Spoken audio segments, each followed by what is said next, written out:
I gotta be off close to like 7:45 my time, so like 10:45. Yep. There. Good. All right. So we are on. So this is the Coach Haas podcast, sponsored by Sports Rehab PA. And I got the Tri Podcast boys back together tonight.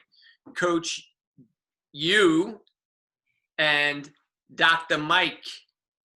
What's going on, boys? What's up, man? Good to be back, man. It's been I know. It's been a minute. Been a heavy couple of weeks. So. Yes. Yeah. It's been MIA. Yeah, so yeah. I needed to be MIA. My brain was fried. And still I still feel a little fried because of just being so close to everything. It's a lot going on, man. It's a lot to internalize, you know. It really is. It really is. You know what? But you're smiling, and you seem like you got your energy. You know, when we were just talking about some of the videos and things like that. Yeah. I think getting to the beach.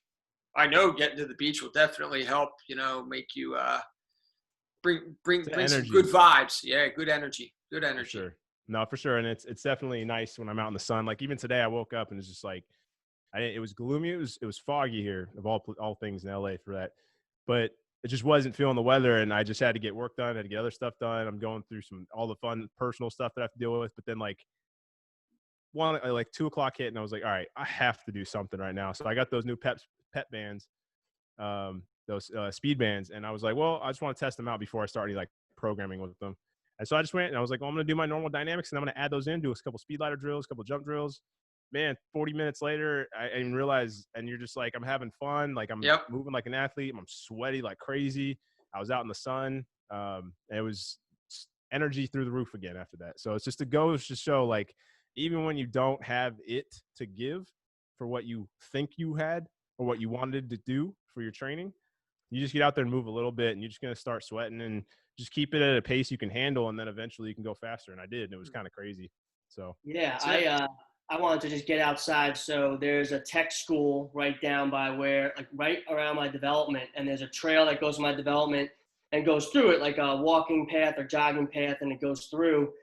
But there's an open parking lot there, and obviously no one's using it now and everything. So I just loaded up the assault bike and a bunch of shit in the back of the truck, and I took it to the parking lot.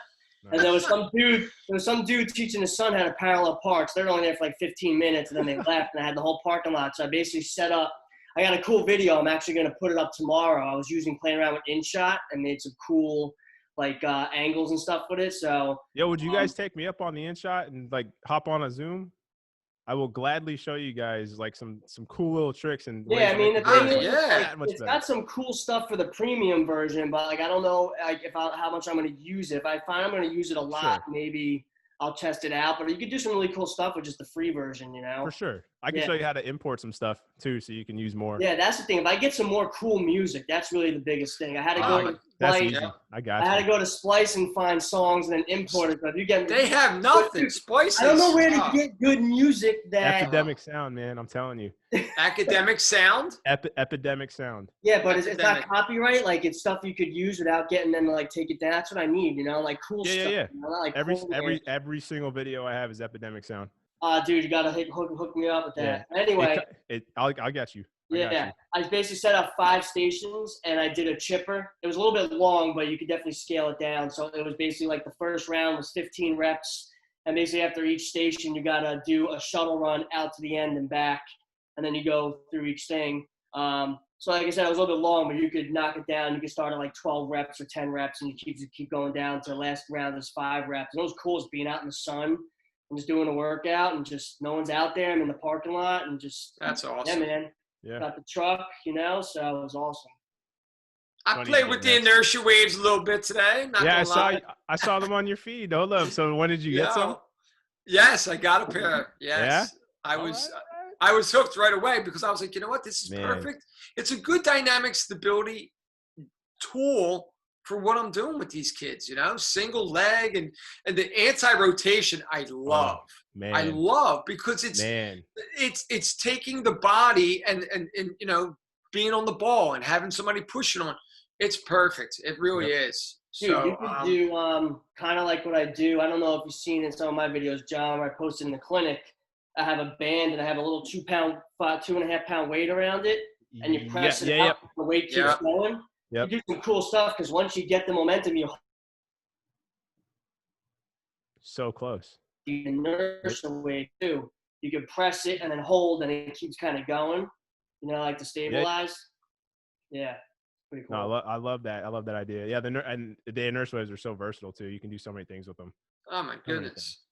I'm playing around. I have so many other ideas. Like, I was thinking about every sport, like what positions I'm in every sport end ranges, and then how can I get into those, and then translate that with the inertia wave somehow. So those are cool. Especially, have you seen did I show you the single leg hip raise power press? Oh, with the inertia waves? Yeah. No. So you get into a hip glute bridge, single leg. Yep. Press it up and down or forward and back from the position they're laying on the back. Nice. Hamstrings on fire. And I would get all the way out to as long as I can handle. I try almost to a straight leg, So I was like low to the ground. This kills the hamstrings and glute, but it's awesome. Amazing. If you want to make it, man, you can get a band around the other foot to kind of get, like, if you want to get more stability on the other foot, or like, gotcha. You can do that too. Yo, so listen, I want to get into some of these questions here, or some of these topics, I should say. We put together a couple topics, and we decided, we're going to kind of go off of these three for tonight. Mike wanted to bring up anaerobic versus aerobic training styles. And I told him that I wanted to get him to be a little bit more in depth about that. So, like, what did you want to talk about that anaerobic versus aerobic training styles? I think when you're looking at types of workouts, what kind of qualifies as those type of workouts, and if somebody's trying to achieve that goal, are they doing the right thing? So an example is, the kids we're working with, they have these tests and these measures, or maybe the type of training they're doing is not conducive towards soccer. So we have a better understanding of what workouts to do. And I think now that people are forced to do more stuff on their own, they can't get into the gym, and they have to rely on even just maybe online stuff or whatever, just to understand what the workouts are. And it's probably be a little bit more too from John's perspective as being a coach and explaining to people like what this workout's going to do, and I guess kind of the differences between that. Yeah, you're talking about context, right? So it's like, what's the person want, and then so like, are they trying to increase their or improve their mile time, or are they trying to get ready for soccer? So it's just dependent on the person.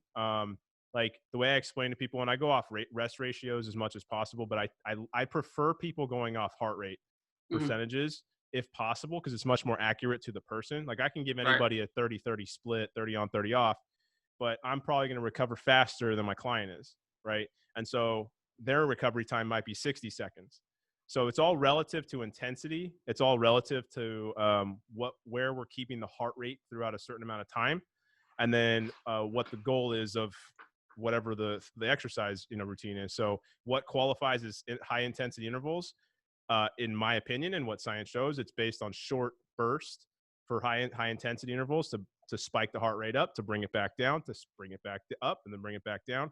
And then, so that for me is high intensity. I love low impact high intensity, especially for general population clients, because most people, they're not looking to be athletes, but I get them to move like an athlete in a low impact way. So for the inertia waves, it's a great conditioning tool. Speed ladder. You could do stuff like carries. So stuff that's going to keep that heart rate up, but keeping it functional for people. And then like cardio, like long distance, I prefer airdyne bike. I prefer skier. I prefer rower, especially for Gen Pop, because again, not that people shouldn't be running or, doing these things standing and doing other stuff. It's just that efficiency, safety, and then thinking about what that person wants. Most of the people that I deal with, so I'm talking in the context for what I'm doing, they're 9-to-5ers. They're hard workers. They're people that just need to come in and get their heart rate up.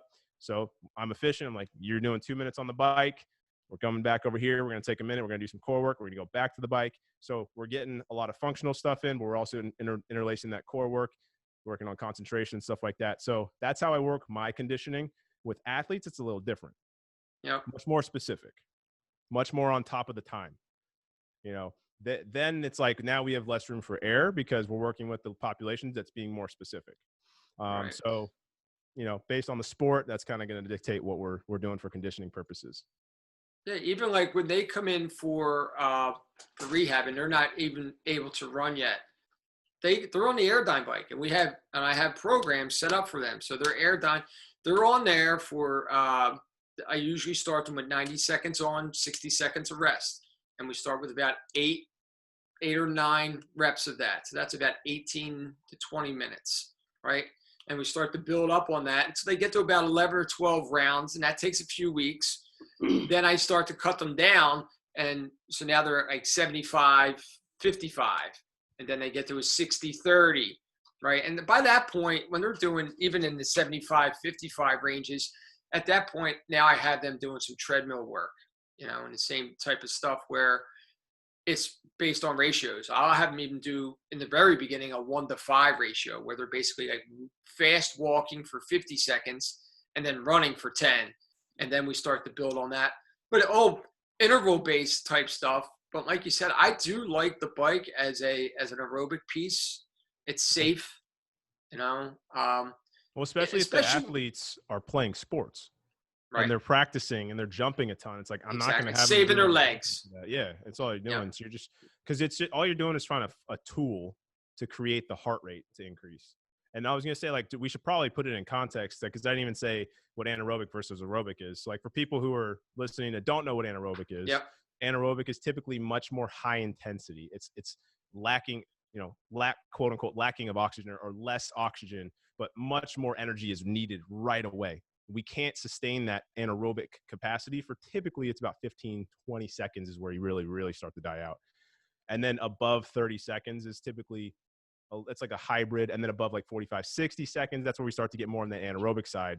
Right. The longer distance that you go, the lower intensity. Typically anaerobic training is somewhere around 45 to 60%. Trying to maintain that effort. It's different for ages and populations. For anaerobic, we're talking above 80% effort. Like, you want to be pretty high intensity on the anaerobic. You can be at the lower end depending on what we're trying to do. You can do that hybrid, kind of being in between. But as the intensity raises, the time decreases. So they're inverses, and then vice versa. If the intensity decreases, then the time increases. And so that's just something to think about. And you want to base it off of your heart rate, your target heart rate, your max. And the easiest way, not the most accurate, but the easiest way is 220 minus your age. And that's going to give you about what your max heart rate is. And then from there, you can decide, okay, well, I want to be at about 80% of that. For me, I'm at like 192, I think is like my max heart rate based on my Whoop. And it says, hey, this is where you want to be. And so like I'm hitting it pretty hard, and my heart rate gets like 170, 175 when I hit my anaerobic. It's about up to 90% of the max heart rate.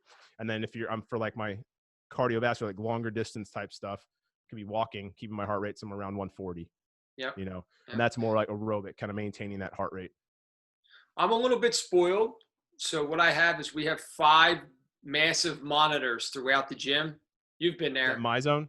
The MyZones are hooked up. Those are cool. And everyone that comes into the program, it's part of their package. I made it part of their package because the MyZone 3 is actually Bluetooth enabled. So they can do programs outside the gym once I give them that liberty to do that. And then they can just actually, they don't even have to email it anymore. They just tell me they did their workout. I can go onto the site, view anybody that is part of our facility, and see what their workout was, what their average heart rate was for the workout. And when they're in the gym and they're doing their cardio program and I'm with the next person, all I got to do is look up at the screen and be like, all right, listen, you're on rest. Your heart rate is still in yellow or red. Like, we got to work to get that down into green or blue. And the faster you can do that. And so they understand the game that they're playing while they're doing their cardio program. So, so I am a little bit spoiled with that, but I do, the other ways I do it if they don't have the belt is clearly, asking them on a scale of 1 to 10, or, you could do the RPE, right? Yep. Which is up to 20, but I do 1 to 10. But I was gonna say the other shortcut is like I teach my clients how to find their pulse, and then I say like, okay, let's count. I'm gonna say go, give them 6 seconds, whatever their count is. I multiply it by 10. It's roughly about where they're at. If they get 15, they're about 150. 150. 14, about 140, right? So it's a quick way, because when we're talking time-based type stuff like that, you have to find it fast. Right. So that way you can kind of see where you need for your time. And eventually, hopefully, like I've learned now, like where I'm at myself without even having to look at the heart rate monitor, but that takes time, but in practice. So it's like, I know what my body's saying. It's like, yeah, you can go again, that takes time. Yeah. Once you know, right. Exactly. Once you know your body, you can, you don't even need the monitor. Like half the time I have one, but I know like when it's up there and what I need to do to get it there. I just break out the inertia waves. But hey, Mike, it's safe, right? I'm not doing a lot of jumping. I'm able to get my heart rate up. It's great for someone who can't run, so there's a lot of good, it's good upper body, because a lot of these girls that I'm dealing with have zero upper body strength. I think that's part of that age group. I think at 16 to 18, they just shoot up from the bottom down first, and it's like their legs developing, but their upper body is just so like, just underdeveloped, and it takes a while for them to catch up. I also think that with the way they hold their posture, because some of them aren't confident at that age group, that they slouch more, they don't feel comfortable standing up tall, so that contributes to upper body dysfunction. But, I think that's it's part of it. But, some of the girls that have come in have been pretty good. Pretty stable there. Actually, with some of the guys we've had that had some, like, winging scapula and stuff like that, That's me. Baseball, man. Baseball. Too much throwing. Speaking of, we're going to talk about John's topic here. He wanted to talk about moving with intent and why it's key to the best strength training results. And it's funny because, like, even after I sent the strength training, I was like, "Are there really any results? Right, any results that you want? Rehab, even soft tissue work, stretching. Like, if you're not present and you're physically there, but you're not mentally there. You're not honing in on what you're doing. You're gonna miss out on a lot of things. And that's since I've started paying attention to my body more, moving slower, moving more methodically, and actively being present, clearing my head, put my phone away, put music on that I get into a zone with. I've noticed weaknesses in spots that I've never even paid attention to before. I'm getting out of pain because I'm allowing myself to go through those things and like really feel like, okay, you suck at internal rotation on your right shoulder. Terrible. But the more I pay attention to it, the more I give to those weak spots and really pay attention to when I'm lifting. So you ever close your eyes and try to do the movement? I have. In fact, I've gotten to the point now where I'm standing on my tiptoes on one foot and I'm closing my eyes, but I can only handle it for like 5 seconds without falling. Hope if we have time, I want to talk to you about I have a question about the transverse metatarsal arch, because I have a post coming out and I want to get your thoughts on it. Okay. Side note. But yeah, if you're doing any exercise period, and you're not actively creating tension, you're losing strength gains. You're leaving something on the floor. So when I tell my clients to get set up for a deadlift, and in fact, by the way, I've kind of gone away from bilateral stuff. I've kind of gone to all unilateral stuff, and my clients have loved it. It just feels better. And so just thinking about that, but how do you create tension in those spots? So I show them, push the ground apart here, tear the bag apart, get your lats going, pull the belly button in. We hit each spot and I say, squeeze, squeeze, squeeze. This is what you need to feel like the whole time. And the reason is because if I can't take that tension from the ground and translate it to the rest of the body, something down in that chain is going to be not working well. And so if I'm missing a piece of my body while I'm lifting, it's going to go into the wrong spots, possibly compensating. I'm not going to actually be hitting the spot that I want directly.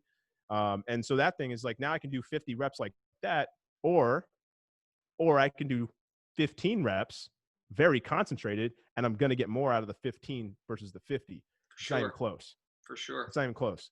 But getting to that zone, I've noticed, is really hard for a lot of people. And I've seen it with clients. Do you think that like, because you said it a couple of times, I've said it already, like knowing your body. And I say it to the kids, and maybe Mike will answer this too. Like, is it is it an age thing, or is it just you're just getting in it? I just feel like as an I think it's a older personality adult, thing. well, maybe, but it seems like the more adults I speak to about it, the more they get it. The kids, you really have to be coached into it. I don't think that every kid gets it. I think a kid that's working with a coach that talks about that gets it earlier than maybe another kid. But I just see more adults being like, I understand my body now, and I'm saying adults like late 20s going forward. Yeah, it's interesting because I have clients ranging from, I think my youngest one right now is 22, 23, up to 75. And so, and it's men and women, surgeries galore, you name it, fun things. And every single one of them is different, how they go through their training session, how they receive information. And I'm sure you guys see it too with patients, with people kind of return to play. Like everyone's got such a different approach to how they enter the gym or how they enter the session.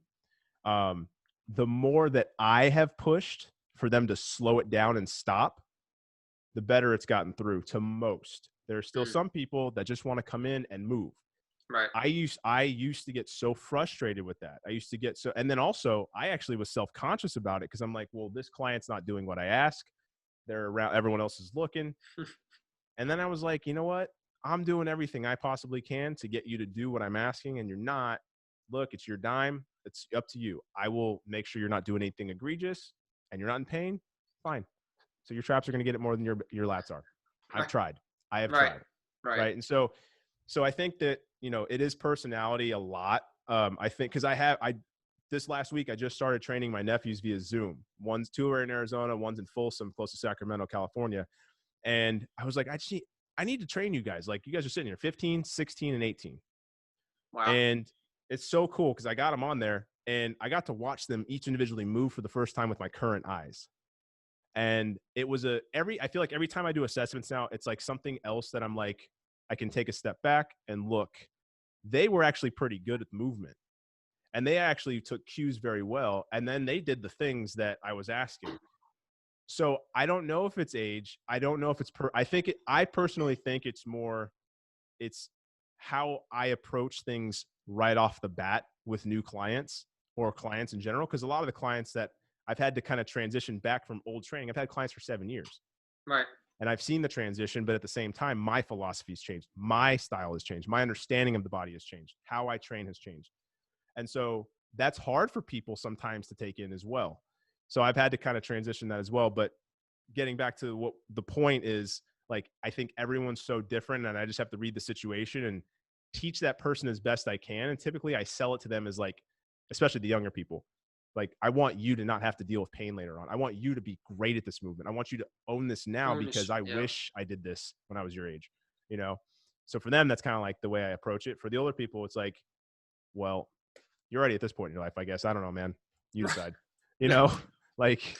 You're just going to come in and talk to me for an hour. I mean, we could do that elsewhere, but yeah, I mean, I'd rather, get you moving and feeling better and engaging the right way. But yeah, I get what you're saying. Sometimes you can say it a million times over and over to these people and they're just not buying. As long as they're not being, malicious and hurting themselves, then obviously we won't deadlift. Yeah. Mike, so what do you think about moving with intent? Because we also lift a lot. We do a lot of training, and so for us, like, you have to be very intentional with your movement. You can't have your mind wandering and taking you away from stuff. So what's your experience been with it? I think with PT, that's the pure baseline as to what our profession is. I think functional movement systems, those guys really.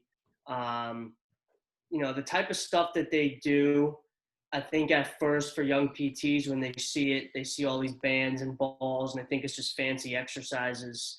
And when you look at it, there's a purpose for it. So it's called reactive neuromuscular training. So most people don't understand what it means to like tighten their core or how to get their glute to sequence properly. And Boyle, the movement is medicine guys, and even like Bert Cressy talk about that. They talk about proper muscle sequencing. It's a little bit of a better term than activation. So you have someone lying on their stomach, and you have them raise a leg. You look to see, are they firing from their low back, their glute, or their hamstring? And some people actually extend the leg and they get too much lumbar extension or hamstring. They're not getting that pop from the glute, so not sequencing the muscles properly. Same thing for like the core control. How can they learn to engage their core? And if you can't get them to do it properly on their back, they're not going to be able to do it in other positions. So like functional movement system use a 4x4 matrix where you start like supine and like assisted movements, supine like unassisted, and you go to like quadruped, then tall kneeling, half kneeling, like basically the same progressions like a baby goes through. If you think about how a baby progresses to going from on the back to like prone to like they start kneeling and doing that, crawling, it's the same progression. So we have to dial it back and get people to feel for what it's like there. Most common exercises like the bird dog exercise, you have people that just like fly out into extension. It's like all lumbar extension and all that. There's like no hollow core, or they almost fall off the table. They do it and they're like, whoa, and they fall off. So you could see that they're not getting the muscles to react properly. And if they can't do it with that certain movement, how are they going to do it with like an overhead snatch, or how are they going to do it with, serving a volleyball? I mean, any type of, dynamic movement. So, some of the techniques we use will involve the body to react to a stimulus to get a response. So a great example is like the toe touch progression. So you put a ball between people's knees and they got to squeeze the ball as they go down and touch their toes. And the purpose is to get the adductors and the pelvis and the core muscles to fire, and then get the posterior chain to reduce the tension. So they learn to go down and touch their toes while using their core to stabilize through that flexion pattern, and then also on the way back up. So they're not using their hamstrings and their lumbar. So you're retraining the pattern of doing that. Even like other things are like using certain like bands. So for like the neck, if I'm teaching someone how to stabilize their neck, I'll have them lie on their back and I have them squeeze a ball and pull a band to get their scapula going. So now it's really hard to keep tension in your neck when you're squeezing and then you're stabilizing in two other parts of your body. It's hard to like tense your neck. So all the tension is being exerted to other stabilizers. So now you can get them to do like a chin retraction or get them to rotate their neck without being so tense. Because a lot of the neck issues that we see are people just holding tension and stress. Their jaws are tight and they're just like this. And it's like, how do you get that out of there? Just telling someone to relax. They don't know what relax is. They don't know what that means, right? Yeah, you could shove lavender up their nose. They're still not going to relax, So we're retraining the way the body works, So that's cool techniques. Like those guys at Functional Movement Systems, they give you like the examples of the exercises, but they're not set in stone. It's like if you understand the concept, you could play around with a lot of different like variables to get the response that you want. And it could even be like the same thing with like a single leg bridge. So they do one where they have you like pin a tennis ball between the one hip and your torso. I've done that with a lot of the players. They make sure they're really locking it out. Yeah, the Cook hip lift. Yeah, and to keep that side of the pelvis rotated back while they extend on the other side. So it's a hip flexion, hip extension dissociation, but making sure that the pelvis is locked and they're not extending the back.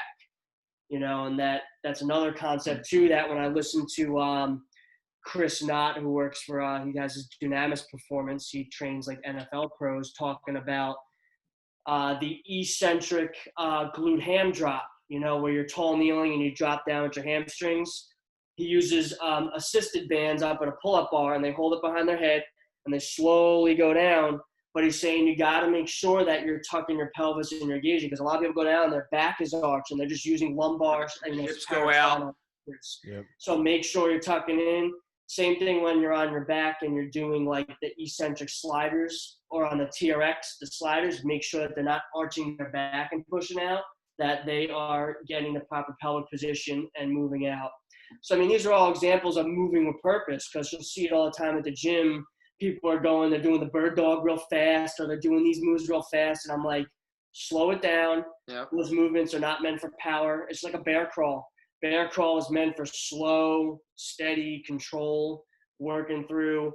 and then when you hone in on that feeling, you learn how to stabilize to do powerful stuff like med ball tosses, med ball slams, catching a clean, whatever it is. But you have to understand that foundation. So if you do those things, you understand the move with the purpose.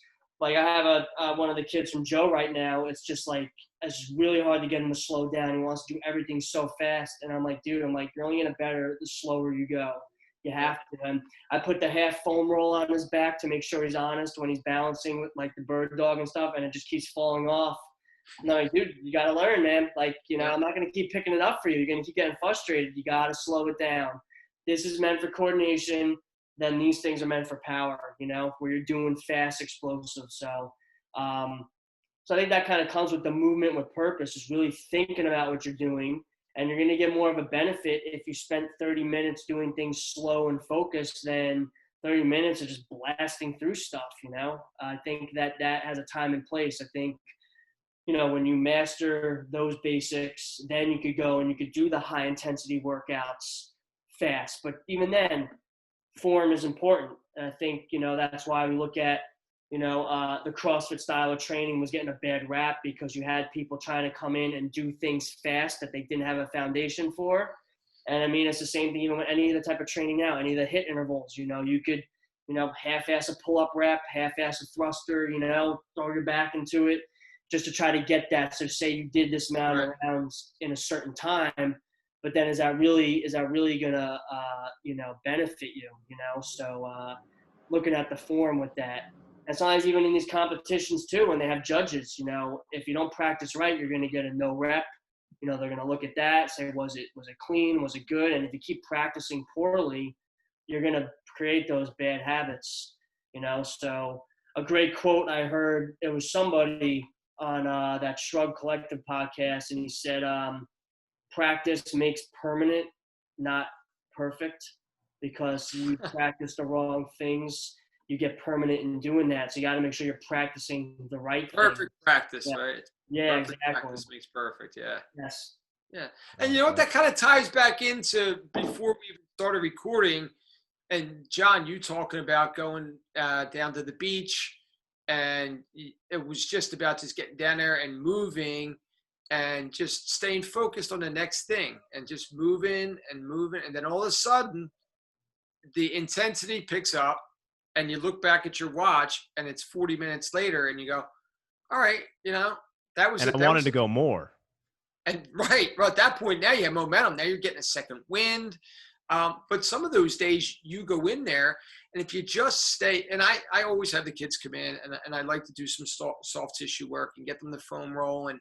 And even if I can get them to do some breath work, it's a miracle. But basically what I do is I just kind of hide it into their bear holds and some of their core exercises. I just try to, I do it that way. But again, talking to them, there's a routine when you come in here. This is the way it should look. You got to get focused. And, so moving with intent, moving with purpose, I think it starts from the very moment that you get on the floor and get going.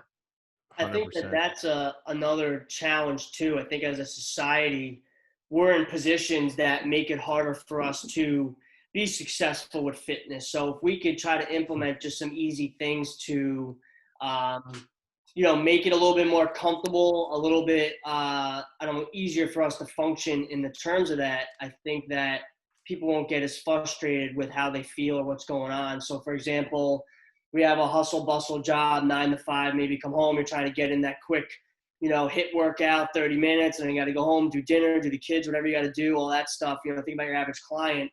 But we've been sitting all day at a desk, or you've been sitting and doing stuff. So you're in an inopportune position to do proper breathing. So you're going from one extreme. Now we're going to go balls to the wall for 30 minutes or an hour. And is the breathing there? So the big breath cycle is so important for, effective output. And a lot of individuals with fitness or even athletes are leaving a lot on the table. And this is something that I've even had to learn too, with the high intensity training, of not being a mouth breather and really focusing on breathing into the nose and controlling the breath and recovering, because you're more efficient. And it's a painful thing at first too, when you're really under that stress, but the more you keep honing in on that practice, those muscles get trained, you know, your diaphragm, the inspiratory muscles and intercostals, and you learn to kind of get it back down to a baseline and kind of calm down. So you ever see people when they kind of panic, like they can't breathe because they haven't practiced that. So Right. you know, I think if you somehow can implement a little bit of some of that type of breathing with some more basic exercises, like even like a goblet squat or even like a push press where they breathe in, exhale, and maybe you could start out somehow doing some crocodile breathing where they lie on their stomach and they got to do the breathing. I've been trying to do that with some of the athletes. Just like real quick, 5 minutes into the session, let's just get you to feel for what that breath is like. They lie down, expand, contract. And I mean, it just takes practice, but that'll come into too with just, you know, the efficiency of just doing, you know, the exercise. Because if you're breathing more efficiently, you might realize that, wow, that 30 minutes wasn't like hell. Then if you're not breathing, like that 30 minutes crushed me. And it's like, well, were you really being efficient or were you just trying to like go crazy through that 30 minutes? Right. Just trying to push through it. Yeah. And it's funny too, because you're talking about the breath work, like in the past couple months since we started this quarantine, it's given me time to kind of just play around with movement and figure things out about my body. And then it's helped me help my clients so much more. And now 95% of my sessions start with breath work.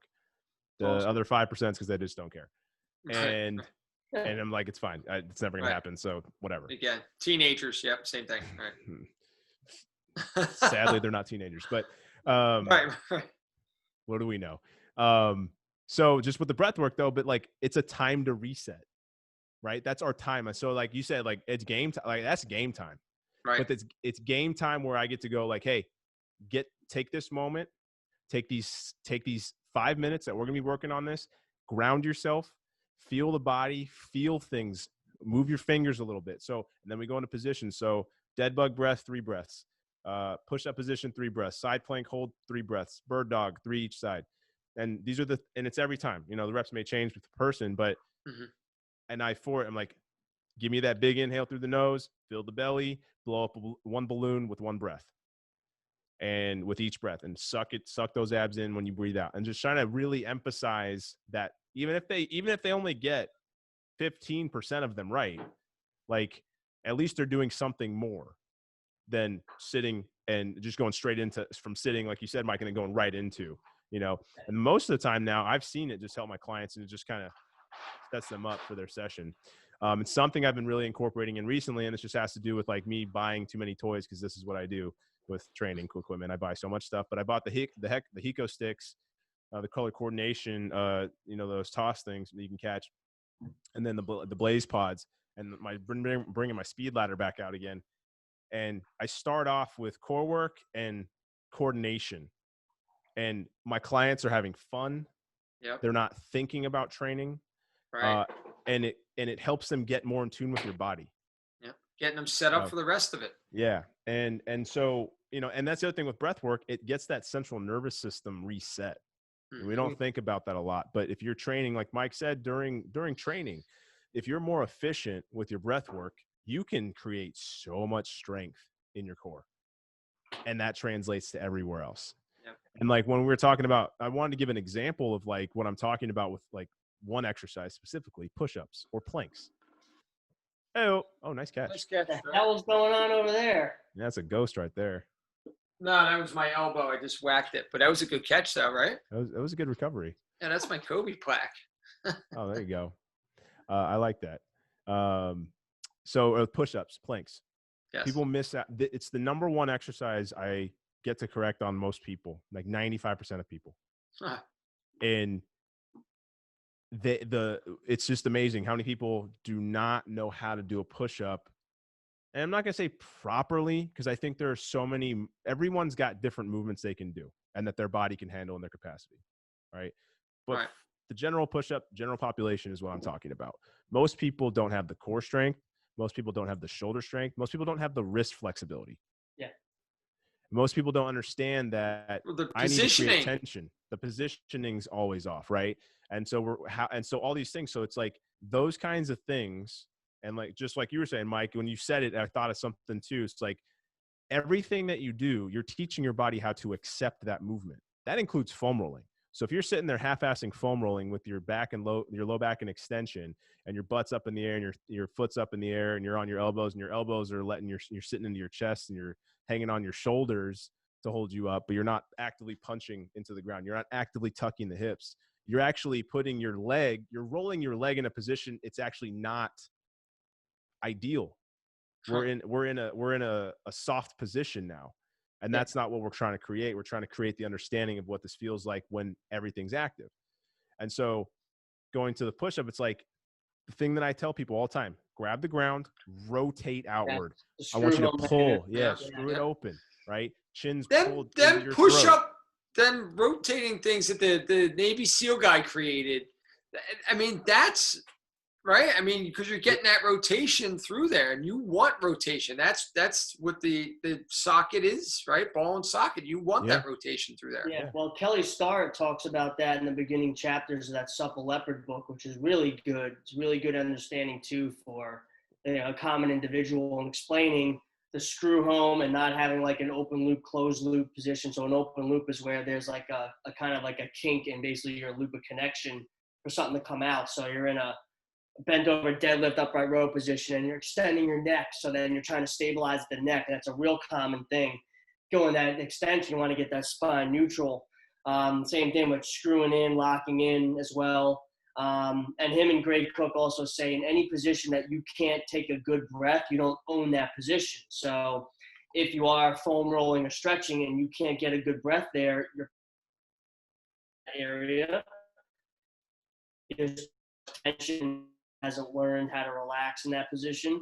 Also, same thing if you're lifting weights and you're going down, like this is real common, like with the front squat, when you're loading that weight and you get down, you can't expand that diaphragm, showing you need some more work there. So that's why sometimes I say drop the weight, drop all the way down at the end and practice holding the weight there and breathing in and exhaling. Or sometimes some of like the powerlifter guys will just load up heavy weight on their girdle and they'll just sit there and they'll just breathe and just try to own that position there before they do it. Because if you're inhaling on the way down and you can't breathe out, you're losing all that power. That's basically too much weight. So your breath will tell you directly, where you are with that movement. And the same thing, if after the workout you feel really, really sore and really ripped up and there's a lot of muscle tension, you got to do soft tissue work, it's probably telling you your breath was off. And I know I personally experienced that a lot of times where you're just pushing through a tough workout and you're just like really, really extra sore and the muscles are just like grabbing on you and you're like, you probably weren't breathing right. You pushed the max a little bit.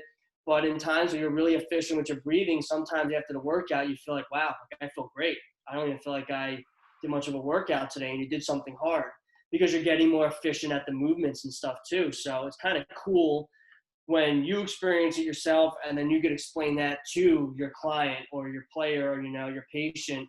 So you understand like where you're coming from. So what it's like to be there.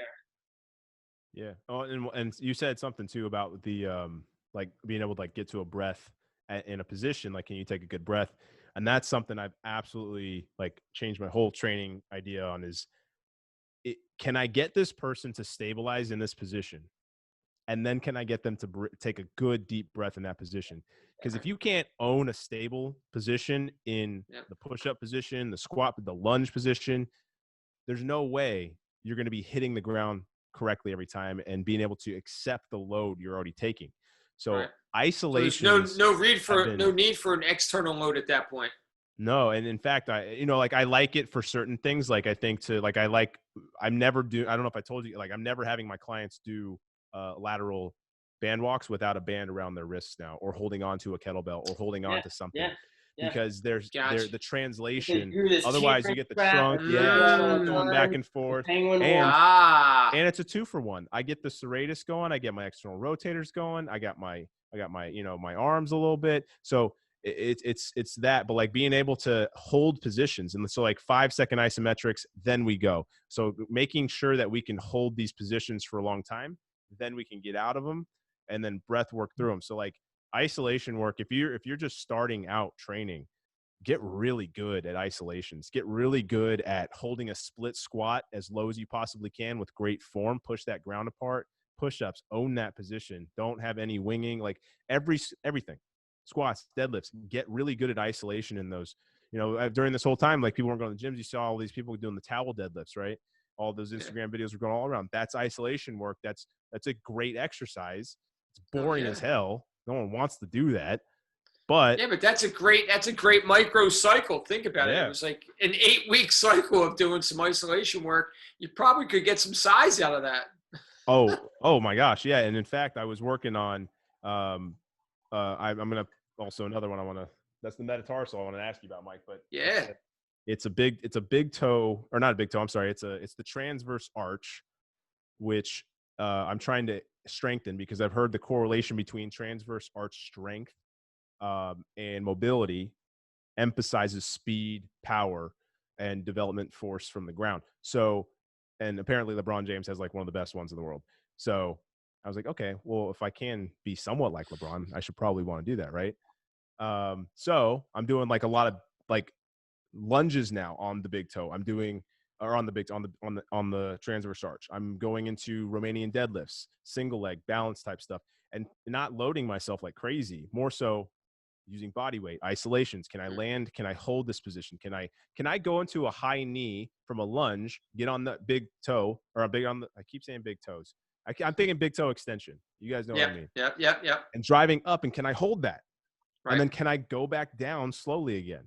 And just loading the Achilles differently. And Mike, you sent me that great, the plantar dorsiflexion video from, was that Kelly as well that you sent me? Probably, yeah. I think it Kelly's was, right? all about that. And it was a slant board, and he had the dorsiflexion, but in the fully extended stretch position. I love that.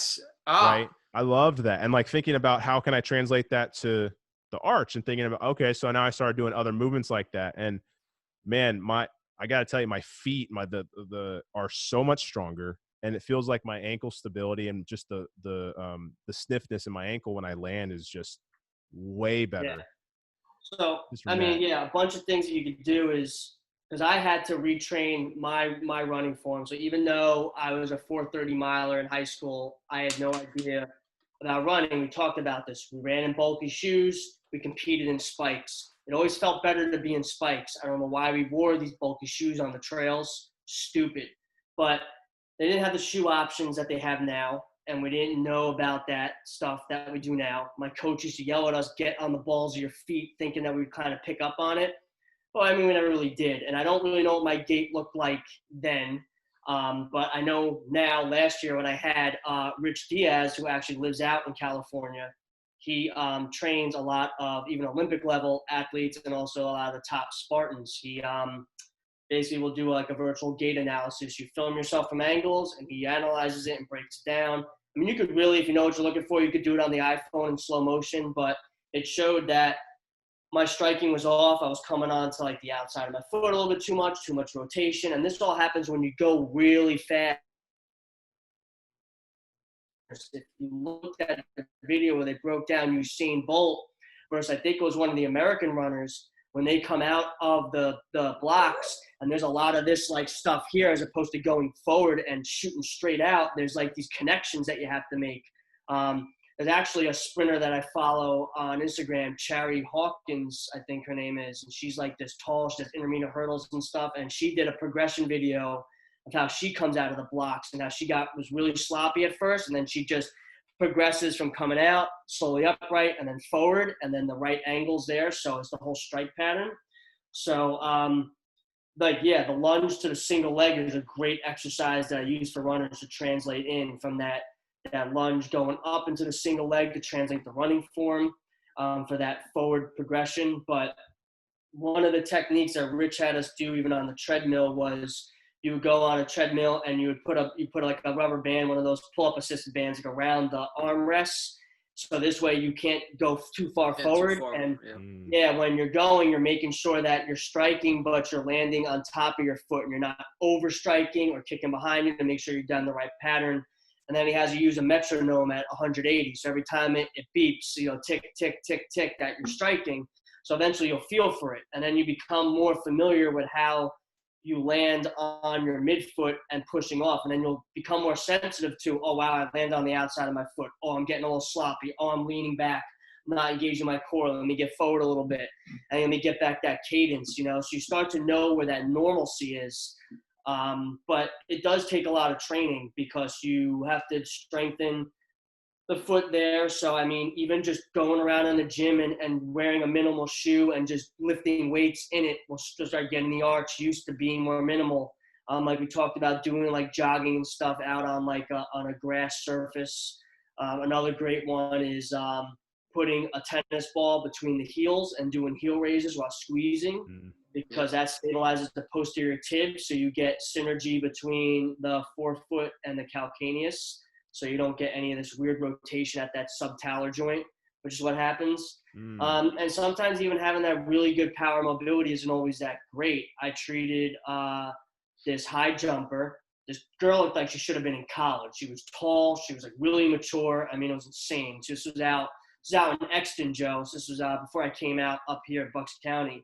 Right. And when she went to go push, she went all the way up onto her metatarsals, almost like a ballet dancer. And she was putting like almost stress fracturing onto those med heads. So I actually used rock tape, and I taped her so the tape would pull when she went too high to cue her to stay just a little bit lower and generate her power from there. But she was just so hypermobile that she thought that that was her end range, almost like a gymnast landing on a hyperextended elbow. They think that's their end range. They have to learn where to lock it out. Right. So just a retraining mechanism to not always be so far up on your toes, to kind of learn to be there from that midfoot position.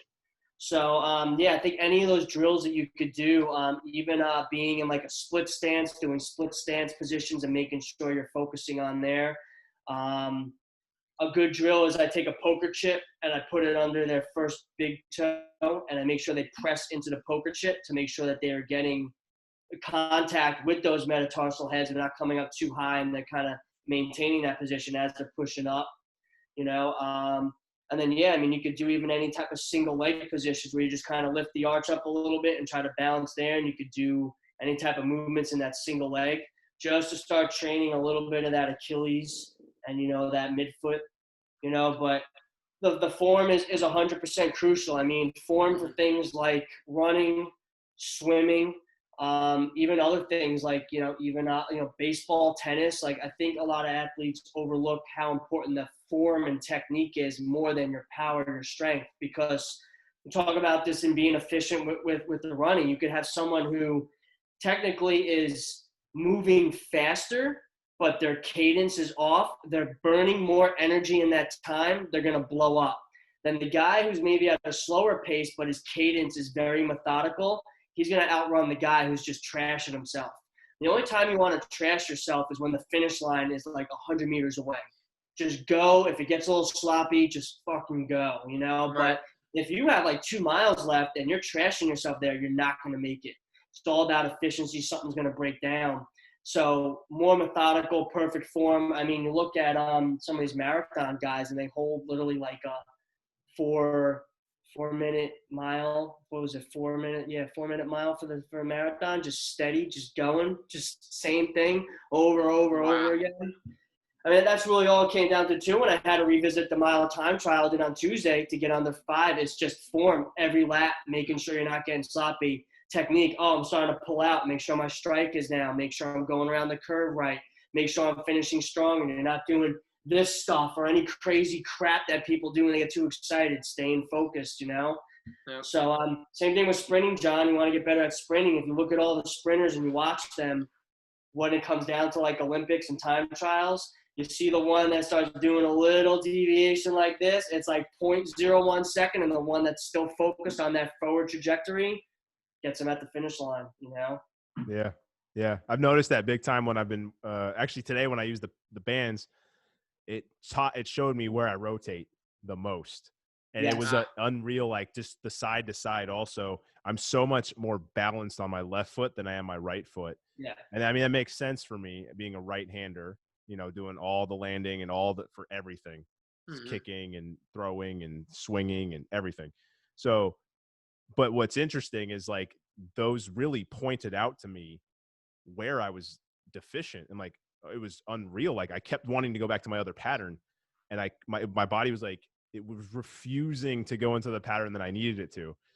And a lot of that I think has to do with like, again, like I've been loading on the left side, loading on the left side, loading on the left side. So it's going to be strong or in comparison to the right side. So now it's like, all right, now I need to get that right side in check. So then that way the rotation doesn't happen so much. And again, all of this goes back to moving with intent. Because if you don't, it's like for anyone listening who's in class or classes, it's like going to take algebra 1. And then you're like, well, now I'm going to go to calculus. I'm going to go to physics 5. You know, like skipping steps. And then maybe you can do like 2 of the problems. I'm going to go to missile trajectory. That's where I want to go. But I mean, those bands, you know, they're great. I mean, when I started playing around, I don't have the ones from Pierre. I bought another ones off of Amazon just to try and see how they were. And it's the same concept. They're great. I'm actually using the highest resistance. I found the lighter ones I have here, they're just not strong enough, but the ones are just perfect resistance, and they give you that feedback because they're not so much act as resistance, but they almost act as a cueing for where you are, which is kind of cool. It gives you this proprioceptive awareness. So like a really cool exercise you could do in RDL, and you kick back so it's making you go into hip extension and then come forward with that same leg up into single leg. So are you really pulling through as you're spreading the band against the tension? You know, and the same thing as you're doing any of those movements that he kind of does. I mean, he does some really cool drills, and they're teaching you awareness of your legs, where you are. Are you really pulling that leg through as efficiently as possible? So, yeah, Joe, you might have to get a pair. I think they'd be really good to use. Man, that sounds it. Yeah, I mean, listen, I'm always great. up for some new toys. I'm ready to do some great. shopping. They're totally worth the money. And like what you're saying too, Mike, just getting that proprioceptive feedback, I was shocked. I was like, wow, I'm not my right hip flexor just didn't want to drive to 90. It kept stopping short. Left side, no problem. Easy. Right. And it felt so natural. And so just thinking about that, like, yeah, that having that feedback was cool. Even in my side shuffles, I was like doing the kind of like a diagonal side shuffle reactive thing. And then just feeling like, where do I push off better? Am I covering more ground this way? Do I push through full, abduction? Am I actually doing that? Right. And so like, it's really cool just to get that feedback, and it was like immediate. But we also know our bodies pretty well. Yeah. Correct. But I think people would feel it. Yeah. I mean, another great drill is he has one where they're hanging from the pull-up bar, and they do alternating hip flexion. And then he has a more advanced one where he puts a band on the floor. I've actually done this, and you have your feet in it, and then you're doing quick hip flexion, 1, 2, 3, 1, 2, 3, alternating, picking it up to really get that speed. Oh, it's an awesome ab, shoulder stability, awesome workout. Since I've been using that stuff, I definitely felt more power and just push off with the running. You just get that trajectory going forward. But even dialing it back to someone basic, they could even do like even just an isolated hold if they can hold themselves on the pull-up bar and just work that scap retraction like a little dead hang. And then, when they get better at doing the dead hang, if they could hold themselves for, at least 10 seconds, have them try alternating. One hip, next hip, okay, drop down, rest. Let's try again. Working grip, working scapular control, core, hips, doing everything there. It's a full dynamic workout. Just with a pull-up bar, But we're not actually doing pull-ups yet. We're working all the foundational components. Right. Yeah. Which getting all of those are foundations. Sync. Right. Yeah. Hey, listen, I know we're kind of up against the end here. We're like 10:39 EST. This is just a quick one. I just want to throw this in right at the very end. Probably take a few seconds. I'll go Mike first here. What are some of your daily success habits? What are you doing to create your success every day? And so that people can hear, maybe they'll take 1 or 2 of those things and they'll put it into their routine.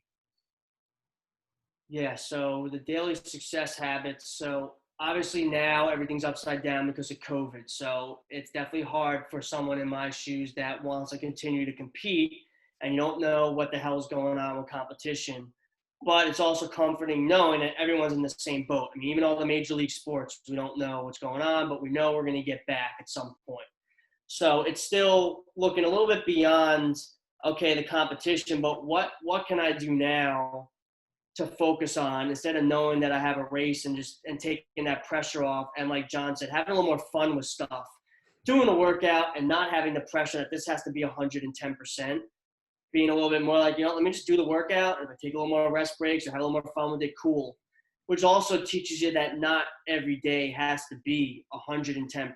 And I think some people are very hard on themselves there. So knowing that you're going to have some weeks where you did a little better, and it's okay to have some week where you dial back a little bit. And I've actually had to learn that the hard way too. You try to train 110% every week, doesn't work. Some weeks it's okay to be a little slower.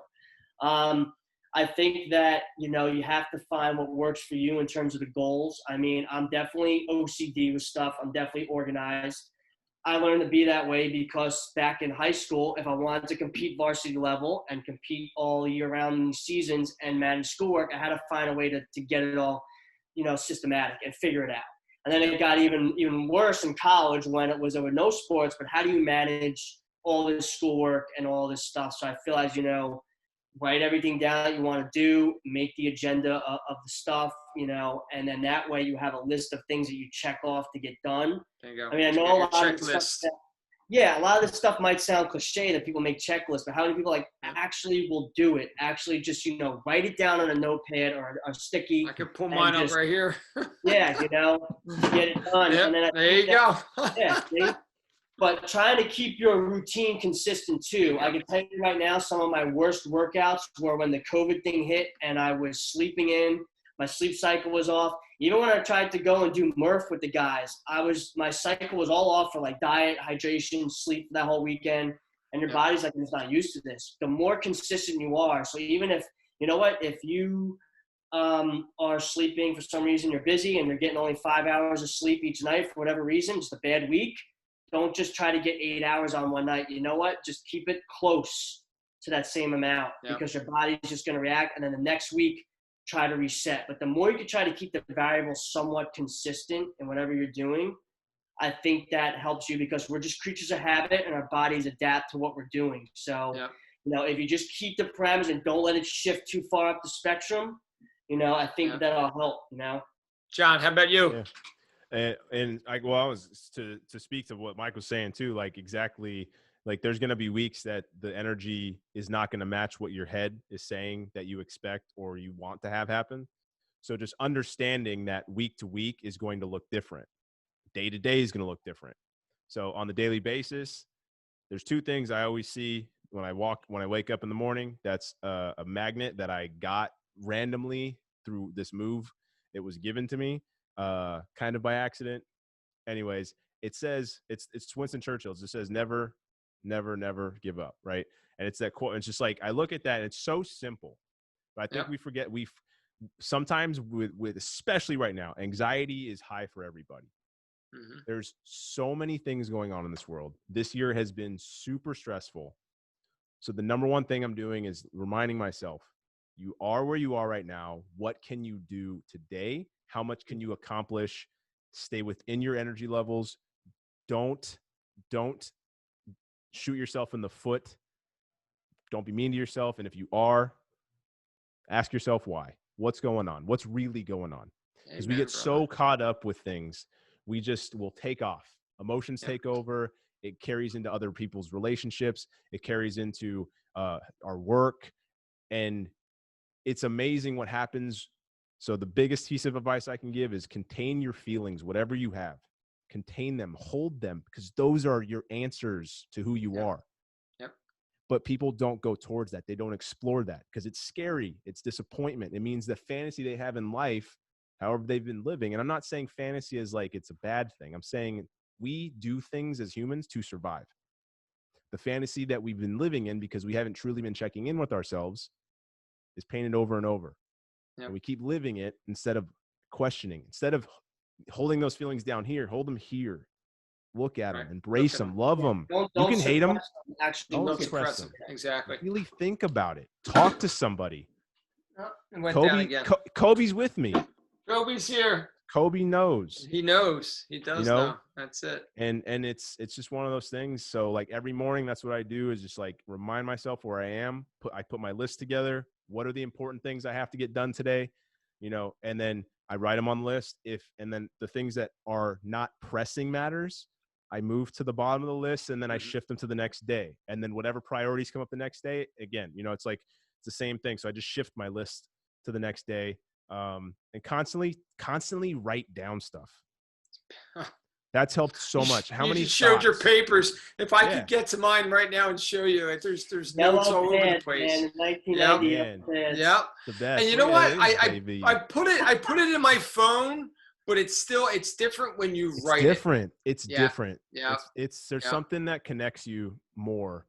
I still write my programs. I try doing them online on the computer, and I'm back to writing them down. I feel it's hard, but I like doing that better. But I don't want to get too far drawn out here. That was some really good advice from both of you guys. If you follow my stories, it's simple. I pray, I meditate, I do my walks to help me to listen to podcasts, to get some, value each day. I want to educate myself each day. I want to be able to help people each day.